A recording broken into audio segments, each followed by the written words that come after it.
नमस्कार, आज की बात में आपका स्वागत है। इस वक्त हमारे पड़ोसी देश नेपाल में हालत काफी खराब है। सिचुएशन काबू से बाहर है। नेपाल में नौजवानों ने बगावत कर दी है। Prime minister KP Sharma Oli की सरकार के खिलाफ लगातार प्रोटेस्ट हो रहे हैं। काठमांडू में आज दिन में हजारों नौजवान सड़कों पर उतर आए, नेपाल की संसद में घुसने की कोशिश की, वहां आग लगा दी, प्रधानमंत्री के घर को घेर लिया। सिचुएशन कंट्रोल करने के लिए पुलिस ने गोली चलाई, जिसमें अब तक 21 लोगों की मौत हो चुकी है। 250 से ज्यादा प्रोटेस्टर्स घायल हैं। 4 पत्रकारों को भी गोली लगी है। पुलिस के इस एक्शन ने आंदोलन को और व्यापक कर दिया। काठमांडू के अलावा पोखरा, विराटनगर, नेपालगंज, कटहरी और रूपनदेवी जैसे कई शहरों में प्रोटेस्ट शुरू हुए। फिर वहां भी कर्फ्यू लगाना पड़ा। काठमांडू में आर्मी को बुला लिया गया है। सरकार ने नौजवानों को शाम 5 बजे तक वापस लौटने का आदेश दिया था, लेकिन प्रदर्शनकारियों ने सरकार की कोई भी बात मानने से इनकार कर दिया। हालात को देखते हुए नेपाल के होम मिनिस्टर ने इस्तीफा दे दिया है, लेकिन प्रोटेस्टर्स केपी शर्मा ओली की सरकार को हटाने की मांग कर रहे हैं।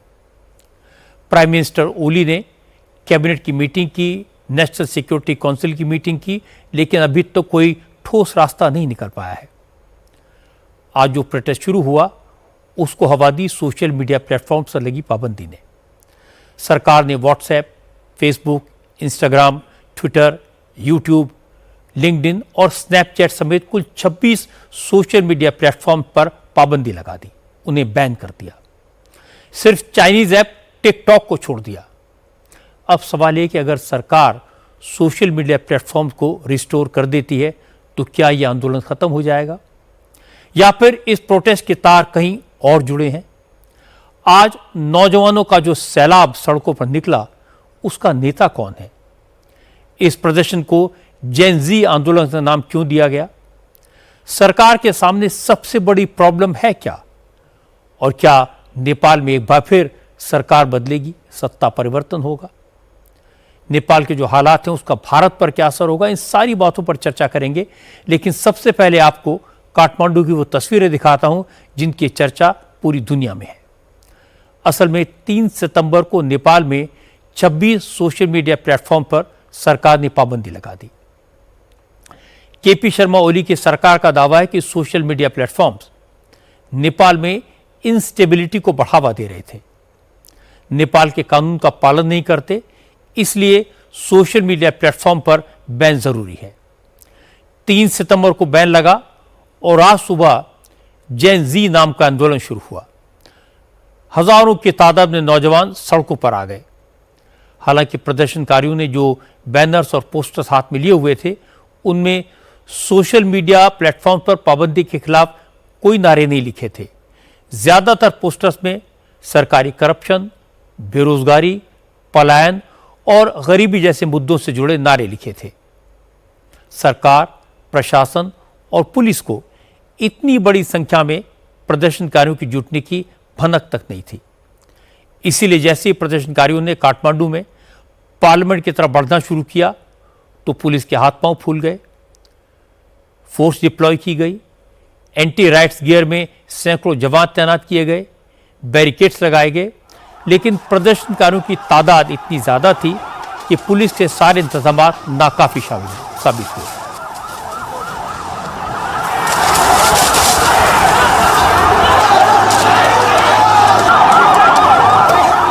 ये जो तस्वीर आप देख रहे हैं वो सुबह करीब 11 बजे की हैं। नेपाली नौजवान काठमांडू के न्यू बानेश्वर इलाके में एकजुट होकर पार्लियामेंट की तरफ बढ़ रहे थे।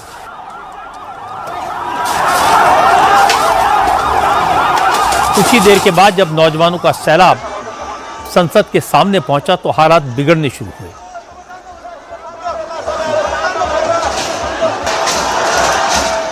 पुलिस ने पहले लाठीचार्ज किया, फिर वाटर कैनन का इस्तेमाल किया और फिर टीयर गैस के शेल दागे। इसके बाद भी पुलिस प्रोटेस्ट को रोकने में नाकाम रही।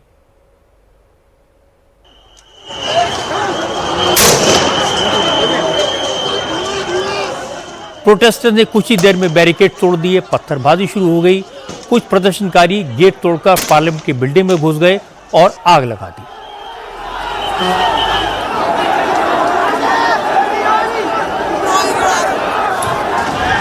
हालांकि प्रदर्शनकारियों को इस बात का एहसास था कि पुलिस लाठीचार्ज करेगी और टीयर गैस का इस्तेमाल करेगी, इसलिए कई लोग मास्क और हेलमेट पहनकर आए थे, जिससे लाठी की मार और आंसू गैस से बचा जा सके।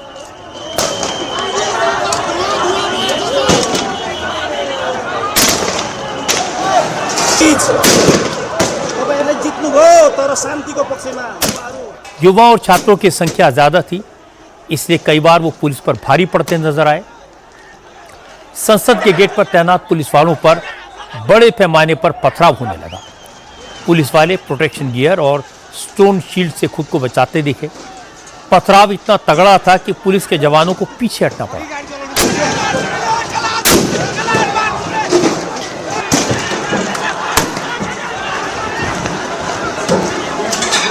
पथराव, भगदड़ और अफरा तफरी का फायदा उठाकर कुछ प्रदर्शनकारी संसद के गेट पर चढ़ गए। प्रदर्शनकारियों में कई स्टूडेंट्स भी थे जो स्कूल की ड्रेस में आए थे। क्योंकि सरकार को अंदाजा नहीं था कि आंदोलन इतना बड़ा हो जाएगा, इसलिए स्कूलों में छुट्टी का ऐलान नहीं किया गया था। तस्वीरों में दिखाई दे रहा था जो बच्चे स्कूलों से निकले वो भी आंदोलन में शामिल हो गए।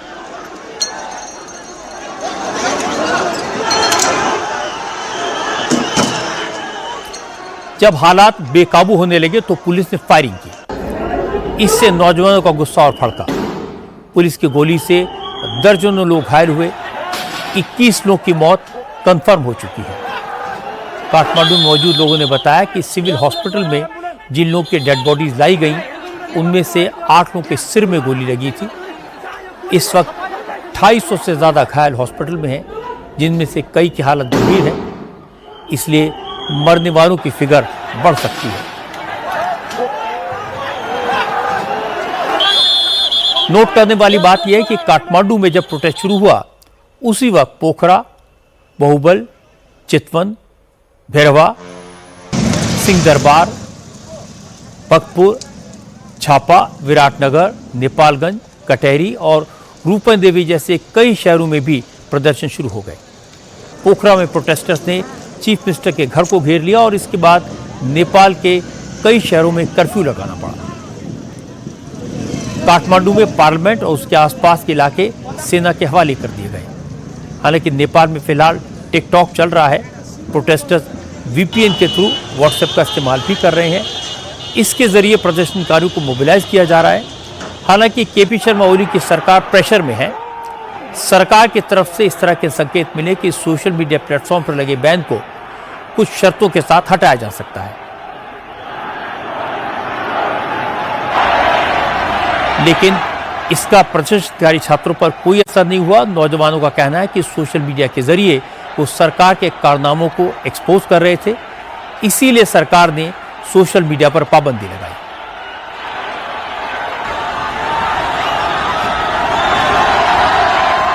नौजवानों ने कहा कि वो शांतिपूर्ण आंदोलन करने आए थे, लेकिन पुलिस ने फायरिंग कर दी, छात्रों को निशाना बनाकर गोलियां मारी, इसलिए अब प्रोटेस्ट नहीं रुकेगा। युवाओं का कहना है कि देश में हर जगह करप्शन है, नौकरी नहीं है, काम धंधा नहीं है, सरकार और उसके मंत्री कमाई में जुटे हैं, इसलिए सरकार को जाना होगा।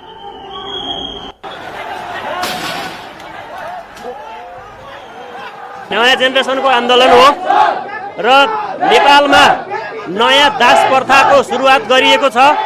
देशमा भएका युवालाई विदेशमा बेच्ने, श्रमको नाममा विदेशमा बेच्ने, महिलालाई विदेशमा बस्ने, भूतपूर्व गृहमन्त्रीले चाहिँ भुटानी शरणार्थी बनाएर बेच्ने, विभिन्न किसिमले मानिसहरूलाई बेचिएको छ।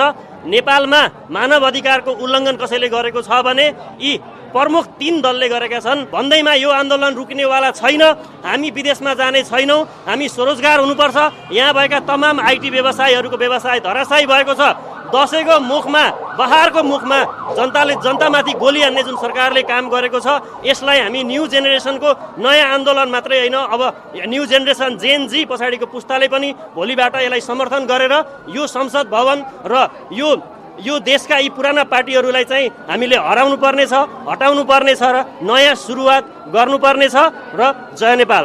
स्वाट गोली हो मेरो पछाडिको साथीलाई हातमा यी पुरा हात उडिसक्यो पुरै गोली लाग्यो गोली डाइरेक्ट गोली लाग्यो भित्रबाट अहिले पनि तुरन्त गोली चलिरहेको आवाज आइरहेको छ सुनिरहेको छौँ हामी यो संसदभित्रबाट मेरो साथी ऊ अगाडि त्यहाँ उभिरहेको बेला डाइरेक्ट टाउकोमा गोली हानेको छ माथि हाल्नुपर्ने गोली डाइरेक्ट खुट्टामा पनि नहालेर जिउमा हानिरहेछ।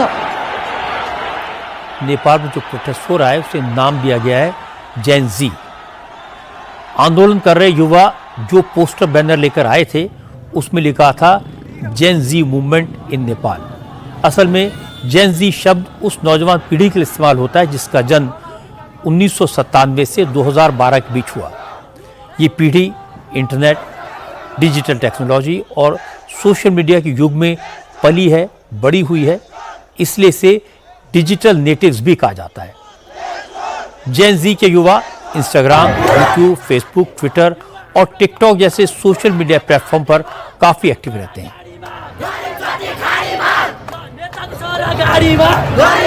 बहुत सारे नौजवानों के लिए ये सोशल मीडिया प्लेटफॉर्म कमाई का जरिया भी है।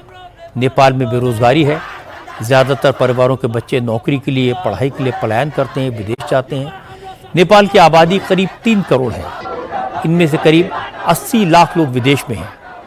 करीब 45 लाख नेपाली तो भारत में रहते हैं। आपको जानकर हैरानी होगी कि विदेश में रहने वाले नेपाली जो पैसा अपने घर भेजते हैं वो नेपाल की कुल जीडीपी का 25% है। विदेश में रहने वाले रिश्तेदारों से सारी बात सोशल मीडिया प्लेटफॉर्म के जरिए होती है, यही उनका कनेक्ट होता है। नेपाल में करीब 1 करोड़ 70 लाख लोगों के पास इंटरनेट एक्सेस है। 1 करोड़ 43 लाख लोगों का सोशल मीडिया पर अकाउंट है। फेसबुक यूज़र करीब 1 करोड़ 40 लाख हैं। मैसेंजर पर 1 करोड़ 9 लाख नेपाली हैं। 85 लाख लोगों का यूट्यूब पर अकाउंट है। 60 लाख व्हाट्सएप यूज़र्स हैं। 40 लाख नेपाली इंस्टा पर रील्स अपलोड करते हैं। इसीलिए जैसे ही सरकार ने सोशल मीडिया ऐप पर बैन लगाया तो नौजवानों का गुस्सा भड़क उठा।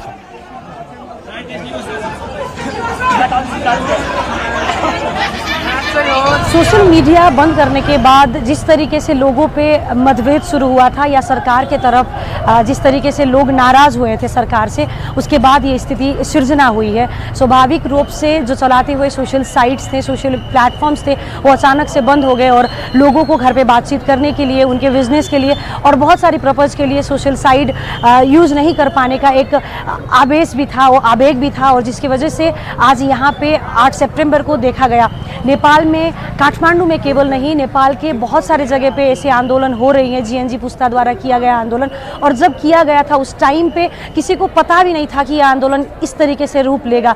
फिलहाल इस टाइम पे काठमांडू में कर्फ्यू लगाया गया है, लेकिन कर्फ्यू लगाने के बाद भी आंदोलन रुकने की नाम नहीं ले रही है और लोगों का जो गुस्सा है वो सरकार की तरफ से शांत नहीं हो रहा है। हालांकि जो आंदोलन हुआ है, आज जो मुठभेड़ हुई है, उसका नेतृत्व हामी नेपाली करके एक टीम है, उन लोगों ने किया था। उनके पास एक सोशल मीडिया प्लेटफॉर्म था, फेसबुक पे उन लोगों ने ग्रुप बनाया था और उस ग्रुप के थ्रू वो लोग इन्फॉर्मेशन दे रहे थे। लेकिन अभी तक भी कौन ये आंदोलन करवा रहा है या फिर कौन आंदोलन कर रहा है ये पता नहीं चल रहा है। जीएनजी पुस्ता बताया जा रहा है और जीएनजी पुस्ता द्वारा ही ये आंदोलन किया गया है। केवल काठमांडू में नहीं, नेपाल भर में ये आंदोलन हो रहे हैं, नेपाल की बिग सिटीज़ में ये आंदोलन हो रही हैं और नेपाल भर में बहुत लोग घायल हुए हैं और लोगों की मौत हो रही है। लोगों का 2-3 ही मांग था। एक मांग था सोशल मीडिया ओपन कराने के लिए, दूसरी मांग थी उन लोग की जो नेपोटिज्म के खिलाफ है, जो नेपो किड्स है उनके खिलाफ का आंदोलन था, और एक स्थिर राजनीतिक अवस्था जीएनजी पुस्ता चाहती है। पुलिस फायरिंग में 21 लोगों की मौत के बाद नेपाल के होम मिनिस्टर रमेश लेखक ने इस्तीफा दे दिया है। रमेश लेखक नेपाली कांग्रेस के नेता हैं, लेकिन नौजवानों की नाराजगी कम नहीं हो रही। उनका गुस्सा पूरी सरकार के खिलाफ है। सोशल मीडिया ऐप्स पर बैन ने तो इस आंदोलन के लिए ट्रिगर पॉइंट का काम किया। हकीकत है कि नेपाल में लंबे वक्त से अंदर ही अंदर केपी शर्मा ओली की सरकार के खिलाफ नाराजगी बढ़ती जा रही थी। नेपाल में पिछले 35 साल के दौरान 32 बार सरकारें आईं और गईं। पिछले 10 साल में 9 बार प्रधानमंत्री बदले। फिलहाल नेपाल में केपी शर्मा ओली की सरकार है, जिसे नेपाली कांग्रेस का भी सपोर्ट हासिल है। कम्युनिस्ट विचारधारा से जुड़े होने की वजह से केपी शर्मा धीरे धीरे नेपाल को चीन की तरफ ले जा रहे हैं। मैन्युफैक्चरिंग सेक्टर बर्बाद हो रहा है। युवाओं को लग रहा है कि उनके नेता बिक गए हैं, इसलिए आज जो आंदोलन हुआ उसमें सोशल मीडिया ऐप्स पर बैन के अलावा सबने करप्शन का भी जिक्र किया। As I was going out, I saw a lot of people showing up to this protest. And what happened was, me as an individual, me as a Nepali citizen, something came up to me. So me and my friends, we decided to come to the protest. And before coming to the protest, I feel like I've become a different person in a different sense after witnessing whatever that's happened in the protest. And it saddens me to see that how the people we're protesting against do not care about us. We're here today for the anti-corruption ban and the ban of social media. There are people dying in the streets. I've seen 10 different people, more than 15 actually, more than 15 people dying, being shot. There is not enough ambulances. The hospitals are running out of resources. The government does not care about us. They do not care if people die. They're killing little children, people in school uniforms with school ID cards.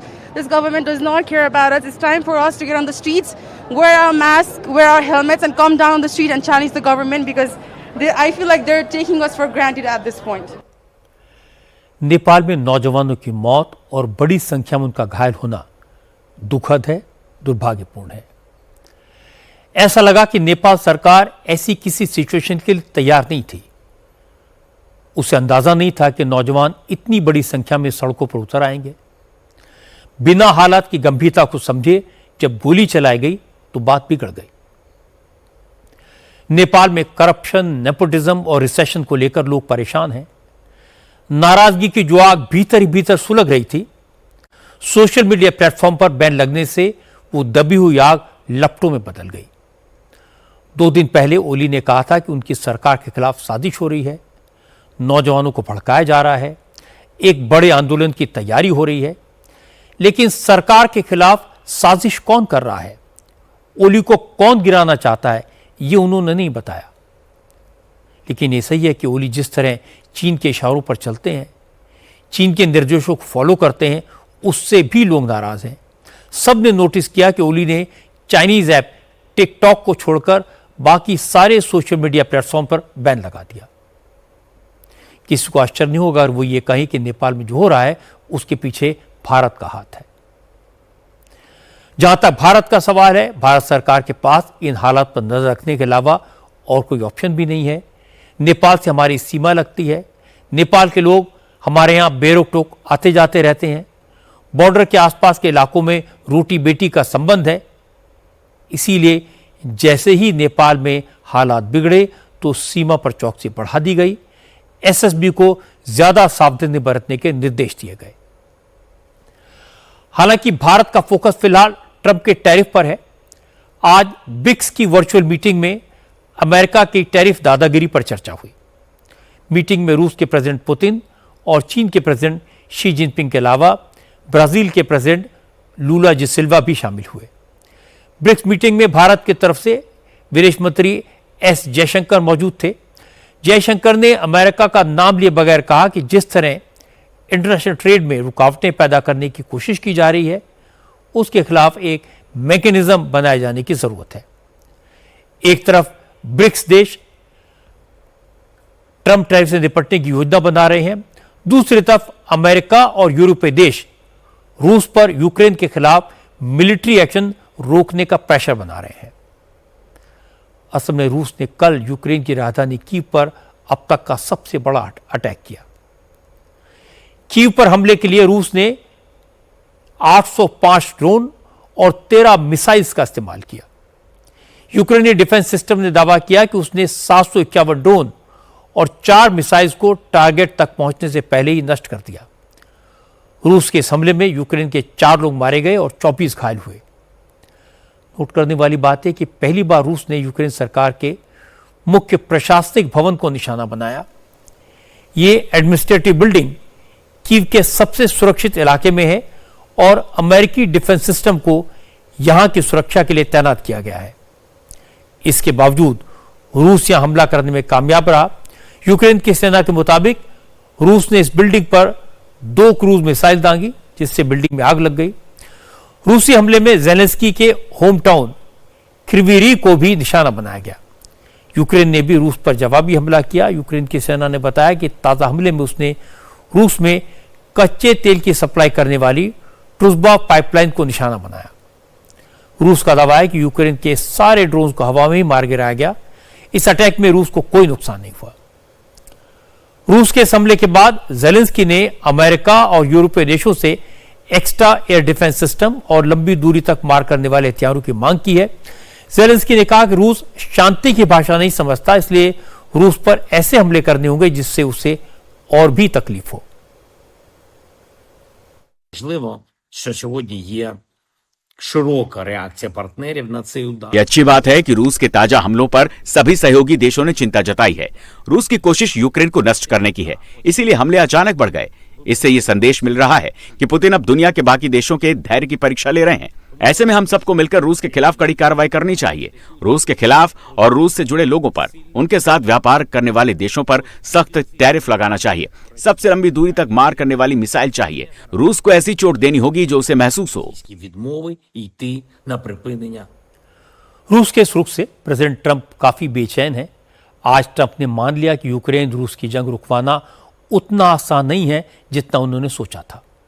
Trump ने कहा कि फिलहाल जो हालात हैं उसे देखते हुए नहीं लगता कि यूक्रेन की वॉर जल्दी खत्म होगी। हालांकि ट्रंप ने कहा कि वो रूस पर और ज्यादा कड़े सैंक्शंस और हाई टैरिफ लगाने पर विचार कर रहे हैं। Well, nobody was tougher in Russia than me. That has to do with the pipeline, as you know, Nord Stream 2 and lots of other things. But I'm not happy. I'm not happy. I'm not happy about the whole situation. You know, it's interesting. It doesn't affect us because it's not our soldiers. But they're losing now. I used to tell you 5,000. They're losing 7,000 between Ukraine and Russia, 7,000 soldiers every single week. It's such a horrible waste of humanity. So, no, I am not thrilled with what's happening there, I will tell you. I think it's going to get settled. So I settled 7 wars. This, I would have said, would have been maybe the easiest one to settle of all. But with war, you never know what you're getting. But we're going to get it, I believe we're going to get it settled. But I am not happy with them. I'm not happy with anything having to do with that war. It's just such a waste of great humanity. ये सही है कि Trump lakh कोशिशों के बाद भी Putin को war रोकने के लिए तैयार नहीं कर पाए, बल्कि रूस ने यूक्रेन पर हमले और तेज कर दिए। ट्रंप के पास एक ही ऑप्शन बचा है, वो ये कि रूस पर और ज़्यादा सैंक्शंस लगा दें। पर पुतिन पर सैंक्शंस का कितना असर होगा ये कहना बड़ा मुश्किल है। पुतिन की शर्तें साफ हैं। यूक्रेन के जिस हिस्से पर उसका कब्जा है वो उनके पास बना रहे, यूक्रेन नेटो का मेंबर न बनने का कमिटमेंट दे, और तीसरा अमेरिका या कोई और देश यूक्रेन को किसी तरह के प्रोटेक्शन के लिए फोर्स न दे। ये ऐसी कंडीशंस हैं जिनको कोई मानने को तैयार नहीं होगा, इसलिए स्टेलमेट बना हुआ है। अब बात करते हैं कर्नाटक की। कर्नाटक के मंड्या में गणेश प्रतिमा विसर्जन जुलूस पर हुए पथराव के बाद काफी तनाव है, टेंशन है। आज हिंदू संगठनों ने मूर्ति विसर्जन के जुलूस पर जामा मस्जिद से हुए पथराव के खिलाफ प्रोटेस्ट किया। आज भी प्रदर्शनकारियों पर कर्नाटक पुलिस ने लाठियां बरसाई और इसके कारण लोगों में नाराजगी है। इसीलिए आज विश्व हिंदू परिषद, बजरंग दल, बीजेपी और मंड्या के गणेश मंडल से जुड़े लोगों ने प्रशासन के खिलाफ प्रदर्शन किया।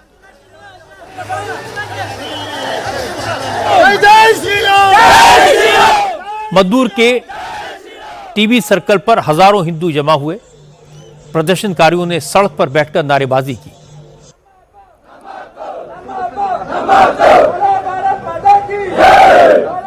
प्रदर्शनकारियों में बड़ी संख्या में महिलाएं भी थी। बाजार स्ट्रीट से लेकर मद्दूर पुलिस स्टेशन तक मार्च निकाला गया। इस प्रोटेस्ट को देखते हुए भारी पुलिस फोर्स तैनात की गई थी, लेकिन जैसे ये जुलूस मुस्लिम इलाके से गुजरा तो कुछ लोगों ने प्रदर्शन में शामिल लोगों को तलवार दिखाई, जिससे भीड़ भड़क गई, नारेबाजी शुरू हो गई। प्रोटेस्ट कर रहे लोग सड़क पर ही बैठ गए।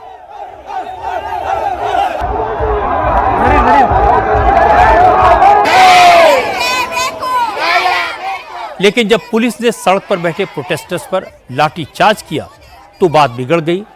प्रदर्शन कर रहे लोगों ने आरोप लगाया कि कांग्रेस राज में हिंदू सुरक्षित नहीं है। कर्नाटक में हिंदू बेखौफ होकर पूजा अर्चना भी नहीं कर सकते, क्योंकि सिद्धरामैया की पुलिस हिंदुओं पर पथराव करने वाले मुसलमानों के साथ है। वो पत्थर लगाया, गणपति के ऊपर पत्थर लगाया मुस्लिम लोग, इधर क्या करना हिंदू लोग? मोदी तक कल्पना ये न्यूज मोदी जी जाना। हिंदू लोग क्या कर रहे? ये इधर का पुलिस वाला पूरा ये लाठीचार्ज कर रहे हैं, हिंदू का महिला का ऊपर लाठीचार्ज कर रहे हैं। देखो हिंदू का महिला का ऊपर लाठीचार्ज कर रहे हैं। इधर हिंदू के लिए रक्षण नहीं, कांग्रेस सरकार है इधर, इसका वजह से उसको पूरा मुस्लिम को सपोर्ट है। इसको हिंदू लोग क्या करना? केंद्र सरकार से इधर मेरे को मना होना, मेरे को मोदी जी, योगी जी और इधर मजदूर में एक बार आना। इधर मुस्लिम क्या कर रहे हैं? हिंदू के ऊपर कांग्रेस सरकार वजह से पुलिस सब लोग उसको सपोर्ट है। इधर 4-5 हजार का वोट है खाली उसका इतना तकलीफ चले बोलो तो गणपति का विसर्जन कर रहे हैं, क्या करना उसको? पुलिस लोग मेरा हिंदू लोग मार रहे हैं। अभी देखा ना तुम, लाइव देखा ना, लाठीचार्ज कर रहे हैं। किसको पूछना? किसी को पूछना? इधर तो कांग्रेस सरकार है, बीजेपी का नहीं, किसको पूछना? वो कांग्रेस सपोर्ट हो रहा है, मैं क्या करना बोलो? हिंदू लोग क्या कर रहे हैं? हिंदू लोग को लाठी मार रहे हैं, इसको क्या करना? महिला को मार रहे हैं, इसको क्या बोलना? पुलिस का पूरा इधर कांग्रेस का सपोर्ट है, कांग्रेस का मुस्लिम को सपोर्ट है। हिंदू संगठनों का कहना है कि 2 दिन पहले मिलादुन नबी का जुलूस निकला था, तब हिंदुओं ने तो पत्थर नहीं चलाए, जुलूस शांति के साथ निकल गया। गणेश विसर्जन जुलूस भी शांति के साथ निकाला जा रहा था, किसी तरह की नारेबाजी नहीं हुई, फिर जुलूस पर पत्थर क्यों फेंके गए? पुलिस स्टेशन के बाहर करीब 4 घंटे तक हिंदू संगठनों ने धरना दिया। मौके पर बड़े अफसर पहुंचे। मंड्या के डीएम ने हिंदू संगठनों को भरोसा दिलाया कि बुधवार को गणपति के सामूहिक विसर्जन में पुलिस मस्जिदों को बंद करवा देगी। जुलूस के दौरान मस्जिद के अंदर जाने की किसी को परमिशन नहीं दी जाएगी। पुलिस के आश्वासन के बाद धरना तो खत्म हुआ। मंड्या के एसपी मल्लिकार्जुन बालाडंडी ने कहा कि इस मामले में 21 लोगों को अरेस्ट किया गया है, ज्यादातर आरोपी मुस्लिम हैं। सीसीटीवी के आधार पर दूसरे आरोपियों की पहचान भी की जा रही है और बहुत जल्द उन्हें भी गिरफ्तार कर लिया जाएगा। ನಡೆದ ಘಟನೆ ಹಿನ್ನೆಲೆಯಲ್ಲಿ ಈಗಾಗಲೇ ನಾವು 2 ಪ್ರಕರಣವನ್ನು ದಾಖಲು ಮಾಡಿಕೊಂಡಿದ್ದೀವಿ। कल रात का जो घटना हुई उस प्रकरण को लेकर 2 एफआईआर दर्ज की गई है। पुलिस ने सुमोटो केस दर्ज किया है। एक घायल व्यक्ति अजय की शिकायत पर एफआईआर दर्ज की गई है। इस केस में अब तक 21 लोगों को अरेस्ट किया गया है। बाकी 5 लोगों की पहचान हो गई है, उन्हें भी जल्द अरेस्ट किया जाएगा। कल शाम जब जुलूस निकल रहा था तब राम रहीम नगर में नई बनी एक मस्जिद से 50 मीटर दूरी पर एक एरिया से जुलूस पर पथराव किया गया। बहस के बाद दोनों ओर से पथराव शुरू हो गया। पुलिस ने हालात को काबू में किया। इस घटना में सिर्फ अजय नाम के एक युवक को चोट आई है, उसके सिर में 4 टांके आए हैं। हालात को देखते हुए पास के जिले से अतिरिक्त फोर्स बुलाई गई है। मद्दू टाउन में कल सुबह तक निषेधाज्ञा जारी कर दी गई है। अगर जरूरत महसूस हुई तो इसे आगे बढ़ाया जा सकता है। अब मैं आपको ये बता देता हूँ कि मंड्या में कल ऐसा क्या हुआ जिसे लेकर हिंदू इतने गुस्से में हैं। असल में कल मद्दूर के गणेश मंडल के लोग गणपति की प्रतिमा को विसर्जन के लिए ले जा रहे थे। गणपति विसर्जन के लिए प्रशासन से परमिशन ली गई थी। पुलिस को जुलूस के रूट की एडवांस जानकारी दे दी गई थी। पूरे रूट पर पुलिस फोर्स तैनात थी। लेकिन जैसे ही ये जुलूस राम रहीम नगर पहुंचा तो पथराव शुरू हो गया, जिसमें 8 श्रद्धालु घायल हो गए। हमारे संवाददाता टी राघवन ने बताया कि जिस इलाके में घटना घटी वहां हिंदू मुसलमानों की मिक्स आबादी है। मस्जिद आपको नज़र आ रही होगी।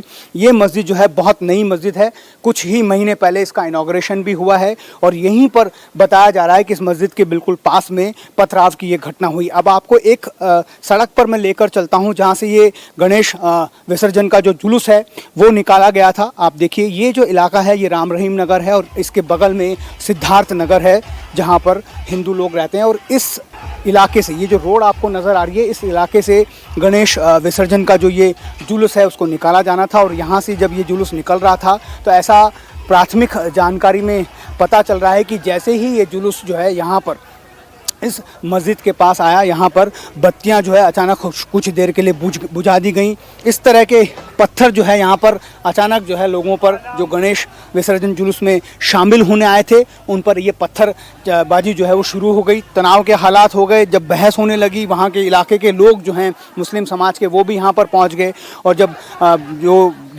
जो लोग गणेश विसर्जन जुलूस में हिस्सा ले रहे थे उनके साथ उनकी बहस हो गई। उसके बाद दोनों तरफ से गर्मागर्म बहस के बाद पत्थरबाजी भी शुरू हो गई। दोनों तरफ से एक दूसरे पर हाथापाई भी हुई। उसके बाद पुलिस तुरंत यहाँ पर पहुंची। हमारे संवाददाता राघवन ने बताया कि पथराव में 8 लोग घायल हुए। मंड्या में आज भी तनाव है, लेकिन कर्नाटक के होम मिनिस्टर जी परमेश्वर ने इसे छोटा मोटा मामला बताया। जी परमेश्वर ने कहा कि कल छोटी मोटी पत्थरबाजी हुई थी, लेकिन पुलिस ने हालात को कंट्रोल में ले लिया है। जब जी परमेश्वर से पूछा गया क्या वो मंड्या जाएंगे, तो उन्होंने कहा इसकी ज़रूरत नहीं है। An incident has happened in Mandya, Maddur. Mandya के मद्दुर में घटना हुई है, पत्थरबाजी वगैरह की गई है, लेकिन हालात अभी काबू में हैं। पुलिस ने कुछ लोगों को गिरफ्तार किया है और अब सब काबू में है। उन्होंने वहां धारा 144 लगाई है। हालात को देखते हुए जो भी जरूरी था, पुलिस ने वो सारे कदम उठाए हैं। Whatever is necessary. लेकिन बीजेपी ने इस घटना के लिए सिद्धरामैया सरकार को सीधे सीधे जिम्मेदार बताया। कर्नाटक बीजेपी के अध्यक्ष BY विजेंद्र ने कहा सिद्धरामैया सरकार अपीजमेंट की राजनीति करती है, पुलिस भी मुसलमानों का साथ देती है, इसलिए हिंदुओं पर हमले होते हैं। BY विजेंद्र ने कहा अगर मूर्ति विसर्जन के जुलूस पर पथराव करने वालों को गिरफ्तार नहीं किया गया तो पूरे कर्नाटक में आंदोलन किया जाएगा। कुछ लोग मस्जिद से जो पत्थर फेंक रहे थे, पुलिस लोग उन लोगों को, उन देशद्रोहियों को पकड़ नहीं सके, लेकिन हिंदुओं के ऊपर लाठीचार्ज हुआ है। आज भी क्या तरीका है राज्य सरकार का? लोग इसलिए सिद्धरामैया को पूछ रहे हैं कि हिंदुओं को वोट नहीं मिला क्या सिद्धरामैया को, कांग्रेस पार्टी को? बार बार जो घटना घट रहा है कर्नाटक में, पूरा हिंदू समाज कांग्रेस के खिलाफ और सिद्धरामैया के खिलाफ बात कर रहा है। हिंदुओं का लगातार अपमान हो रहा है कांग्रेस सरकार में, कर्नाटक राज्य में। होम मिनिस्टर जी परमेश्वर जो रेस्पॉन्सिबिलिटी लेना चाहिए था, वो बोल रहे कि एक बहुत बड़ी छोटा घटना था जो कल गुजरा है मद्दुर में। मैं डिमांड करता हूं मुख्यमंत्री को और होम मिनिस्टर को, तुरंत होम मिनिस्टर और मुख्यमंत्री सिद्धरामैया को मद्दुर में जाना चाहिए, हिंदुओं को प्रोटेक्शन देना चाहिए और शांतिपूर्वक वो गणेश विसर्जन होना चाहिए। जो एंटी नेशनल एलिमेंट्स है इसमें जो पत्थर फेंके थे, उन लोगों के खिलाफ सख्त कार्रवाई होना चाहिए, ये हमारा डिमांड है। कर्नाटक के पूर्व मुख्यमंत्री बसवराज बोम्मई ने भी सिद्धरामैया सरकार और कर्नाटक पुलिस पर हमला किया। बोम्मई ने कहा कि कांग्रेस को मुस्लिम वोट बैंक की फिक्र है, इसलिए सिद्धरामैया ने मुसलमानों को हिंदुओं पर हमला करने की खुली छूट दी हुई है। इसे किसी कीमत पर बर्दाश्त नहीं किया जाएगा। The situation has gone so bad that there are some anti-social elements. हालात इतने बिगड़ गए कि कुछ असामाजिक तत्व ये सोचते हैं कि वो हिंसा करके बच जाएंगे, क्योंकि उन्हें राजनीतिक संरक्षण मिला है। 2 दिन पहले इसी इलाके में ईद उल मिलाद की जुलूस शांति के साथ निकला था, लेकिन जब बात गणेश जी की आती है तो उन्हें दबाना चाहते हैं। पूरी पुलिस फोर्स उनके पीछे खड़ी है। क्यों? वो इसलिए क्योंकि कुछ लोग नहीं चाहते कि हिंदुओं का जुलूस निकले। देवी देवताओं का जुलूस हिंदुओं की ताकत का प्रतीक है और वो ऐसा नहीं चाहते। ये कांग्रेस पार्टी का प्रशासन और राजनीति है जिसने समाज में नफरत पैदा की है। गृह मंत्री ने इस घटना पर बहुत हल्का बयान दिया। ये कांग्रेस की तुष्टीकरण की राजनीति की वजह से हुआ है और अब पुलिस भी एक तरफा कार्रवाई करके इसमें शामिल हो गई है। जब बीजेपी ने कांग्रेस सरकार को घेरा तो chief minister Siddaramaiah damage control के लिए सामने आए। सिद्धरामैया ने कहा कि चाहे हिंदू हो या मुसलमान, अगर कोई भी कानून व्यवस्था से खिलवाड़ करेगा उससे बख्शा नहीं जाएगा। उन्होंने कहा कि मंड्या में पुलिस ने आरोपियों को गिरफ्तार कर लिया है और उनके खिलाफ कड़ी कार्रवाई भी की जाएगी।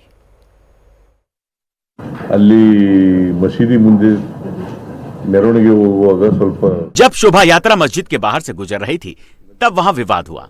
पुलिस ने हल्का लाठीचार्ज भी किया। पुलिस ने वहां से लोगों को जाने के लिए कहा, लेकिन वो झुंड बनाकर वहीं खड़े हो गए, जिसकी वजह से लाठीचार्ज करना पड़ा। अभी तक 21 लोगों को अरेस्ट कर लिया गया है। आरोपी चाहे हिंदू हो या मुसलमान, किसी को नहीं बख्शा जाएगा। कर्नाटक में गणेश उत्सव हो या दशहरा, इन त्योहारों पर हिंदू मुस्लिम टेंशन कोई नई बात नहीं है। सिद्धरामैया की सरकार के दौरान पिछले 1.5 साल में इस तरह की कई घटनाएं हुई हैं। मंड्या में दूसरी बार हिंदुओं पर हमला हुआ है। इससे पहले गणेश विसर्जन के दौरान मंड्या के नागमंगला में भी जुलूस पर पथराव हुआ था। उस वक्त 31 लोगों को अरेस्ट किया गया था, लेकिन वो केस अभी तक चल रहा है। इसीलिए एंटी सोशल एलिमेंट की हिम्मत बढ़ती जा रही है। जब मूर्ति विसर्जन के दौरान पिछली बार पथराव हुआ था तो लाठीचार्ज हिंदुओं पर किया गया था, इसलिए हिंदू संगठनों में नाराजगी है। और अगर बीजेपी से सिद्धरामैया के खिलाफ इशू बनाती है तो कौन सी गलत बात है। झगड़ों की खबर उत्तर प्रदेश से भी आई। कानपुर में शिया और सुन्नी आपस में भिड़ गए। पता लगा कि एक मुस्लिम लड़के ने व्हाट्सएप पर सुन्नियों के खिलाफ स्टेटस पोस्ट किया। इसके बाद सुन्नी समाज के लोग इस लड़के के घर के बाहर जमा हो गए, पथराव शुरू कर दिया और सर तन से जुदा के नारे लगने लगे।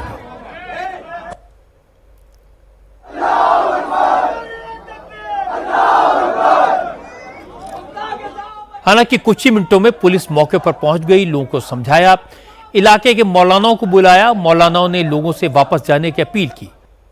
आप लोग से गुजारिश है कि आप लोग अपने अपने घरों में चले जाएं। यहाँ पे जो लोग हैं भीड़ बिल्कुल न जमा करें। इसलिए प्रशासन से बात हो गई है, जिन्होंने ये हरकतें की है इंशाअल्लाह वो अंदर जाएंगे। लेकिन इसके बाद भी लोगों की नाराजगी कम नहीं हुई तो पुलिस ने उस लड़के से माफी मंगवाई जिसकी पोस्ट की वजह से माहौल खराब हुआ था। तब जाकर मामला शांत हो पाया।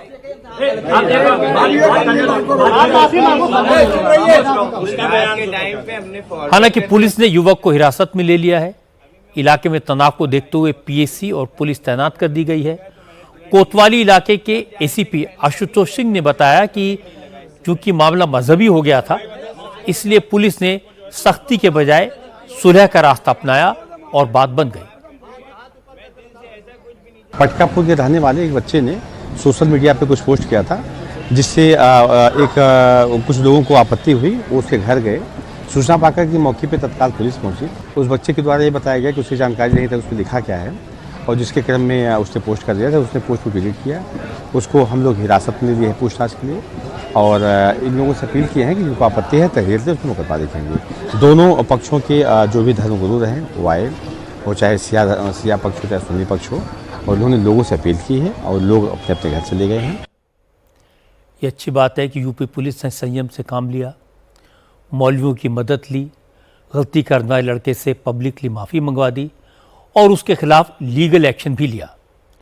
ये सही तरीका है क्योंकि मजहबी मामलों में ज़्यादातर बातचीत से रास्ता निकल जाता है, जबकि सख्ती होती है तो हालात सुधरने के बजाय बिगड़ जाते हैं। आपसी विवाद में लाठी डंडे मुंबई में भी चले जिसमें एक शख्स की मौत हो गई, कई लोग घायल हो गए। ये वारदात मुंबई के कांदिवली इलाके में दुकान पर कब्जे को लेकर हुई।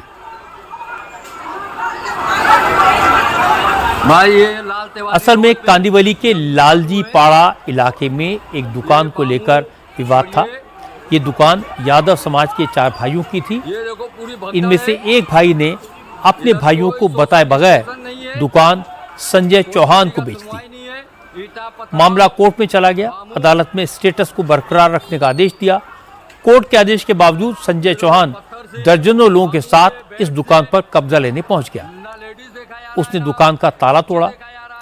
फिर दूसरा पक्ष भी सामने आ गया और सड़क जंग के मैदान में तब्दील हो गई। लाठी डंडे, क्रिकेट बैट, हॉकी, पत्थर, जिससे जो मिला उससे एक दूसरे पर हमला किया। मारपीट की इस घटना में राम लखन यादव की मौत हो गई। भाई ये लाल तिवारी रोड राम लखन यादव के परिवार वालों ने आरोप लगाया कि ये सब साजिश के तहत हुआ। संजय चौहान पूरी प्लानिंग के साथ आया था। पुलिस भी उसके साथ मिली हुई थी, इसीलिए बार बार फोन करने के बाद भी पुलिस मौके पर नहीं पहुंची। वो लोग अच्छा प्लानिंग पहले से करके आए हैं और वो लोग बाउंसर, लेडीज बाउंसर 20, 25, 30 आदमी, लाठी डंडे सब, रॉड जो और कैमरा उमरा सब लेके पहले से आके इधर पे पुलिस वाले 2 भी खड़े थे। मैंने कम से कम ने तो 3 से 4 बार पुलिस वाले को फ़ोन किया, किसी की मदद नहीं हुई। मतलब उस टाइम पे कोई नहीं आया। मेरा सर तो तुरंत फट गया था और मेरे पापा को भी तुरंत मार रहे थे और गाला हमारे हक में है, कोर्ट ने हमको दिया है। कम से कम ना तो 40-50 आदमी लाठी लेके आए थे यहाँ। बच्चे लोग का सर फोड़े, पूछ लो कितने बच्चे लोग का सर फोड़े वो लोग। पुलिस आई, गाड़ी ठड़ी की, ताला कटवाई, घर में सामान रखी। इसमें टर्च 4-5 दिन पुलिस की गाड़ी यहाँ टच थी। इलाके के पूर्व नगर सेवक कमलेश यादव ने कहा कि संजय चौहान समाजवादी पार्टी का नेता है। पुलिस ने पैसा लेकर दुकान में कब्जा दिलाने में उसका साथ दिया और अब दुकान के मालिकों के खिलाफ केस दर्ज कर दिया। पुलिस की मौजूदगी में हुआ है, उसके वीडियो क्लिप हमारे पास हैं, सामने के घर से वीडियो क्लिप निकाला गया है। और इससे बड़ी बात यह है, आज पुलिस वालों ने आकर के जिन्होंने वीडियो क्लिप निकाला था उनको धमका के गए, यानी पुलिस इसमें इन्वॉल्व है। पुलिस इन्वॉल्व है। जब ताला कट रहा है तो पुलिस के लोग यहाँ खड़े हैं। जब ये सौदेबाजी हुई है पुलिस स्टेशन में हुई है, पुलिस स्टेशन के पास वीडियो रिकॉर्डिंग है। एक दिन पहले समाजवादी पार्टी के लोग वहां जाते हैं, पुलिस स्टेशन में सौदा होता है अधिकारियों के साथ, और जो वहां गए थे वही लोग आकर के ताला तोड़ते हैं। जिसको मार लगती है, जिसका सर फटता है, जो कोमा में जाता है, जिसकी डेथ होती है, पुलिस उसके ऊपर 324 की केस बनाती है। ये दुनिया में कभी होता है क्या? पुलिस ने पूरी तरह से मैनिपुलेशन किया है। इसमें पुलिस पूरी तरह से इन्वॉल्व है। उनके जेब में पॉकेट बनी गई है। हालांकि पुलिस ने इन आरोपों से इनकार किया। कांदिवली थाने के सीनियर इंस्पेक्टर करण सोनकवड़े ने कहा, पुलिस ने संजय चौहान समेत 3 आरोपियों को गिरफ्तार कर लिया है। उन्होंने कहा, जैसे ही पुलिस को हंगामे की खबरें मिली, उसके कुछ मिनटों के बाद ही फोर्स मौके पर पहुंच गई थी। हमने 4 आरोपी को गिरफ्तार किया है और बाकी आरोपियों को रेखांकित करके उनको अरेस्ट करने की प्रक्रिया हम कर रहे हैं। पुलिस को जैसा कॉल किया, पुलिस को जैसी सूचना मिली तो तुरंत पुलिस वहां पर घटनास्थल पहुंची है और पुलिस ने कई जख्मियों को खुद सामने से हॉस्पिटल भी पहुंचाया है और इसमें उस बात का संज्ञान लेके पुलिस ने कार्रवाई की है तुरंत। लेकिन राज ठाकरे की पार्टी ने इस पूरे मामले को एक अलग ही एंगल दे दिया। राज ठाकरे की पार्टी के नेता कांदिवली थाने पहुंचे, दोनों पक्षों के खिलाफ एक्शन की मांग की। एमएनएस के नेताओं ने कहा कि यूपी बिहार के लोगों ने कांदिवली का माहौल बिगाड़ दिया है। रोज इस तरह की घटनाएं सामने आ रही हैं। अगर पुलिस इन लोगों से नहीं निपटती तो एमएनएस अपने स्टाइल से इन्हें समझाएगी। आए दिन ये जो गांधीनगर है, लालजी पड़ा है, यहाँ पे बड़े तादाद में यूपी बिहारी लोग वहाँ पे बसे हुए, लेकिन कुछ लोग इस तरह से अभी गुंडागर्दी यूपी बिहार बना के रखा है। उधर कुछ साल पहले 2-3 साल पहले वहाँ पे दुर्घटना हुई थी, गोलीबारी हुई थी नवरात्रि के अंदर, एक मर गया, दूसरा गंभीर स्वरूप पे, कुछ ड्रग्स मिला, पकड़ा गया, रैकेट पकड़ा। अभी देखो किस तरीके से मार, ये घटना 2 साल पहले भी हुई थी मारपीट। मतलब किस तरीके से मारपीट हो रहा है, एक आदमी को, बुड्ढे को खींच के लेके जा रहे, जानलेवा उसके ऊपर वार किए गए हैं और वो हैंडमेड है और पुलिस वाले क्रॉस केस ले रहे। इसको पूरी तरह से ये जो यूपी बिहार के लोग हैं, इसलिए यूपी बिहार बना के रखा है। इसके ऊपर पुलिस कार्रवाई करनी चाहिए, इन लोगों को तड़ीपार करना चाहिए, अन्यथा मन से स्टाइल में अभी हम लोग रास्ते पे उतर पे फिर अपने हिसाब से कार्रवाई करेंगे। झगड़ा 2 परिवारों का था, मामला दुकान पर कब्जे का था। पुलिस ने हंगामा करने वालों के खिलाफ एक्शन लिया है, लेकिन एमएनएस के छुटभइये नेता इस मामले में यूपी बिहार के लोगों के खिलाफ जहर उगल रहे हैं। इसकी निंदा होनी चाहिए, कोई ज़रूरत नहीं थी। ऐसे नेताओं के खिलाफ एक्शन भी होना चाहिए। अब बात करते हैं बिहार की राजनीति की। बिहार में एनडीए के नेता हों या महागठबंधन के, दोनों का फोकस महिला वोटर्स पर है। एनडीए के नेता मुख्यमंत्री महिला रोजगार योजना के तहत पूरे बिहार में महिलाओं से फॉर्म भरवा रहे हैं, क्योंकि नीतीश कुमार की सरकार ने महिला रोजगार योजना के तहत महिलाओं को 10,000 रुपए से लेकर 2 लाख रुपए तक की आर्थिक मदद देने का ऐलान किया है। चुनाव से पहले इस योजना के तहत महिलाओं को पैसा मिलने लगेगा, इसलिए बड़े पैमाने पर इस योजना के लिए महिलाओं के फॉर्म भरवाए जा रहे हैं। दूसरी तरफ तेजस्वी यादव वादा कर रहे हैं कि अगर बिहार में उनकी सरकार बनी तो हर महिला को 2,500 रुपए हर महीने मिलेगा। तेजस्वी के वादे के तहत अभी से महिलाओं का रजिस्ट्रेशन करवाया जा रहा है, लेकिन बिहार सरकार की योजना तो लागू हो चुकी है, इसके लिए फंड मंजूर हो चुका है, इसलिए महिलाओं में नीतीश कुमार की योजना को लेकर ज्यादा उत्साह है। आज पटना के दानापुर में तमाम महिलाओं ने ये फॉर्म भरा। फॉर्म में महिलाओं को अपना नाम, पता, मोबाइल नंबर के साथ ये भी बताना है कि वो इस पैसे से कौन सा व्यवसाय करना चाहती हैं। जो महिलाएं पहले से अपना व्यवसाय कर रही हैं, उन्हें इस स्कीम के तहत अपना काम बढ़ाने के लिए 2 लाख रुपए की मदद दी जाएगी। नीतीश कुमार की योजना का फॉर्म भरने वाली महिलाओं के पास महागठबंधन के कार्यकर्ता भी पहुंचे, लेकिन महागठबंधन के कार्यकर्ताओं से इन महिलाओं ने कहा कि जो योजना उनके सामने है, जिसमें उन्हें तुरंत पैसा मिलेगा, वो उसी पर भरोसा करेंगी। चुनाव के बाद क्या होगा, इसका क्या भरोसा। सरकार ने जो घोषणा की है महिलाओं को रोजगार के लिए 10,000 रुपए देने की, तो आप फॉर्म भरना चाहती हैं? जी भर दिए हैं जी। तो क्या सोचा है, व्यवसाय क्या करेंगे? सिलाई करेंगे। और एक और फॉर्म भरवाया जा रहा है आरजेडी की तरफ से, कांग्रेस की तरफ से, माई बहन योजना। उसका तो अभी पता नहीं है सर, हमको नहीं पता है सर। वो कह रहे हैं कि सरकार बनेगी तो 2,500 रुपए हम देंगे, फॉर्म अभी भरना है। जो सामने है वो ना पहले सर भरा जाएगा, जो पीछे है उसको कौन देखेगा। वो फॉर्म ही भरेंगे जो महागठबंधन की तरफ से भरवाया जा रहा है, 2500 रुपए, जिसमें 20 तो ये भर रहे हैं, तो वो अब देखा जाएगा। अभी भरेंगी तो अभी कैसे भरेंगे सर, अभी तो भर चुके हैं। इसके फॉर्म पे भरोसा है? अब तो आगे है तो आगे ही के न है, आगे मोदी के तो उनके न है। चुनाव में नीतीश कुमार को इसका फायदा भी होगा? फायदा होगा नहीं सर, जब हम लोग को आगे करेंगे तो फायदा उनका होबे करेगा। ऐसा ही फॉर्म तेजस्वी यादव भी भरवा रहे हैं, 2,500 रुपए कहते हैं हम देंगे सरकार बनेगी। वो तो देखा जाएगा, वो आएंगे सरकार तब देखा जाएगा। जो अभी को सरकार है जो लाभ दे रहे हैं उन्हीं को न विश्वास करेंगे। नीतीश कुमार को भी फायदा होगा क्या चुनाव में? अगर देखिए, अगर अच्छा काम होगा तो क्यों नहीं फायदा होगा, चाहे कोई भी रहे, जरूर होना चाहिए। तेजस्वी यादव भी कह रहे हैं कि माई बहन योजना में 2,500 रुपए हम देंगे, वो भी फॉर्म भरवा रहे हैं। वो तो अलग बात, जो काम करेगा उसी के लिए करेगा आदमी। दोनों फॉर्म भरेंगे या कोई एक फॉर्म भरे? नहीं, एक ही फॉर्म भरेंगे ना, एक ही नाव पे रहेंगे ना। जो अच्छा करेगा, जो दिखेगा, जो सोचेंगे कि जो पहले से कौन अच्छा कर रहा है उसके लिए सोचेंगे ना। बेहतर लग रहा है सरकार बनने के बाद 2,500 वाली स्कीम या अभी जो 10,000 वाली? नहीं, अभी जो है वो अच्छा लग रहा है। राशि ज्यादा है इसलिए? नहीं, बाद का कौन देखा है, अभी जो सामने है उसको ना नजर आ रहा है।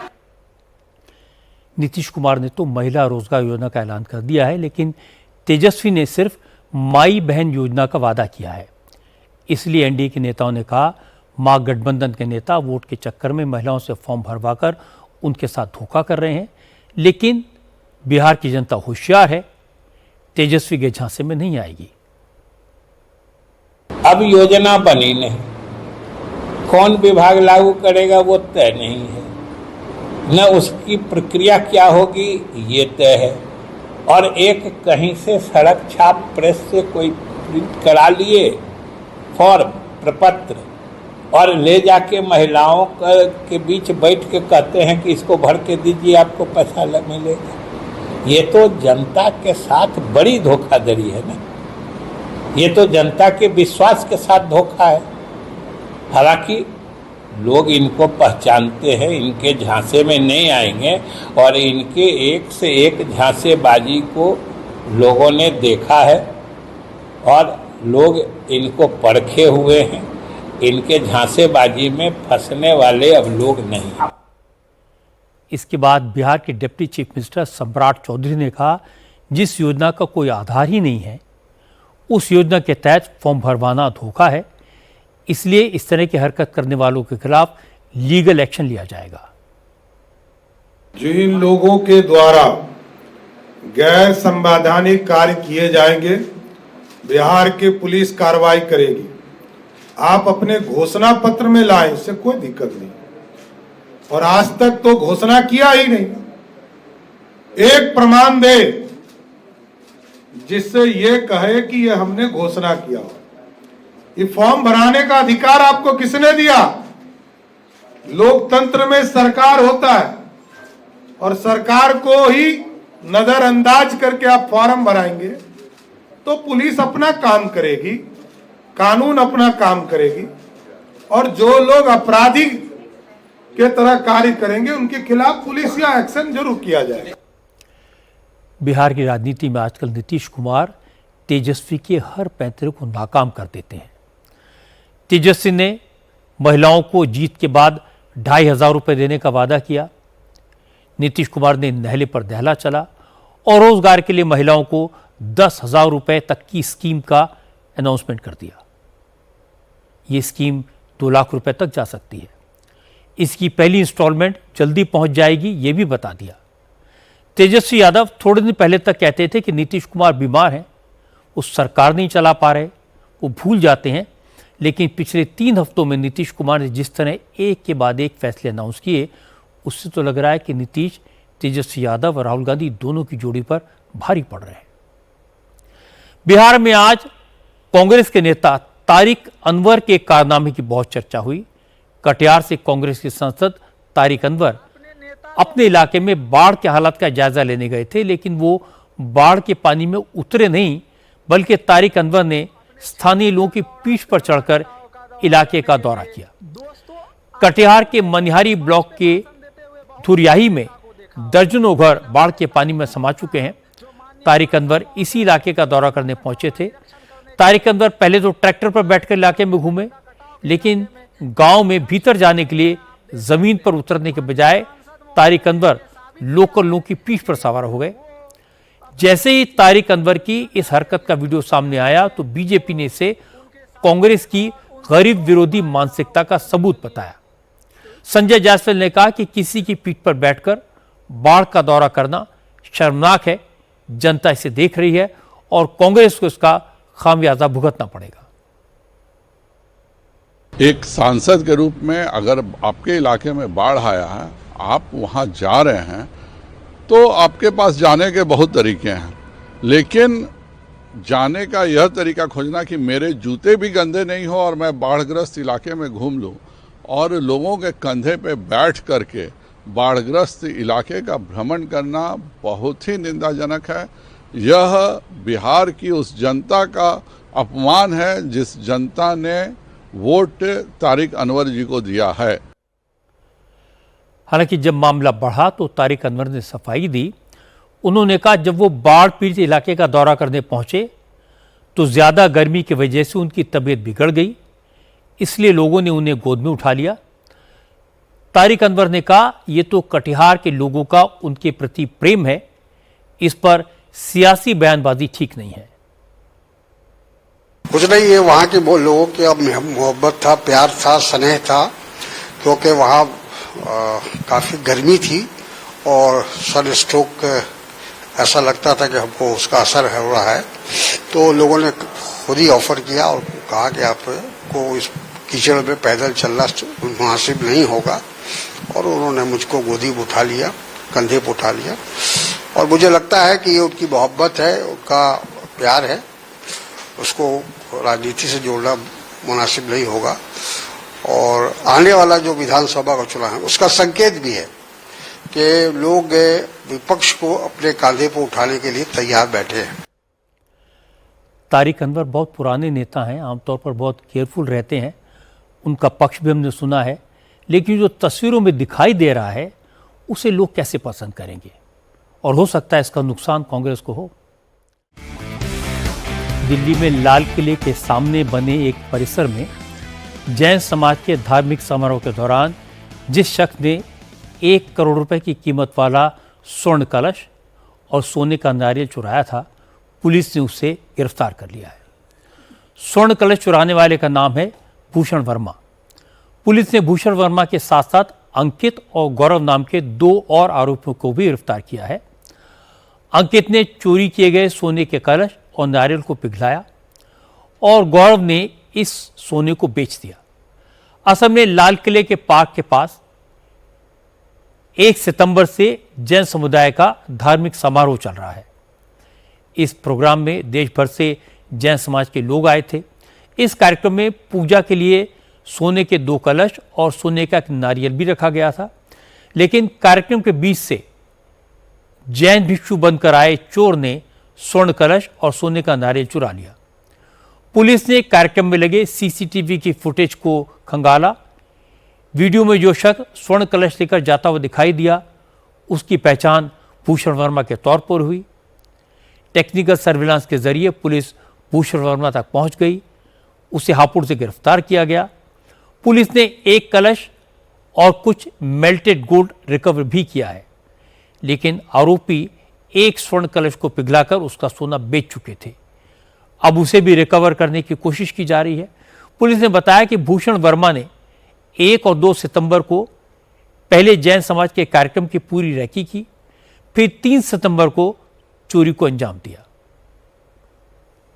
पहली और दूसरी सितंबर को ये एक जो आदमी है भूषण वर्मा, ये पूजा में शामिल होता है और पूजा के अटायर यहीं से परचेज करता है और पहन करके एक जो जैन समाज के जो बाकी लोगों के साथ अपना एक कॉन्फिडेंस डेवलप करता है।